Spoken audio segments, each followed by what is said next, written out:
पिठो बनाउँछ घाटले पकाइन्छ जस्तले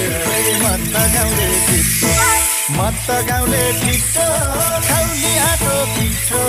तरकारीमा हिटो राख्देऊ माया मिठो बनाउँछ घाटले घिउ राखेर पकाइन्छ जस्तले मत गाउँले छिटो खाउली आँटो पिठो तरकारीमा हिटो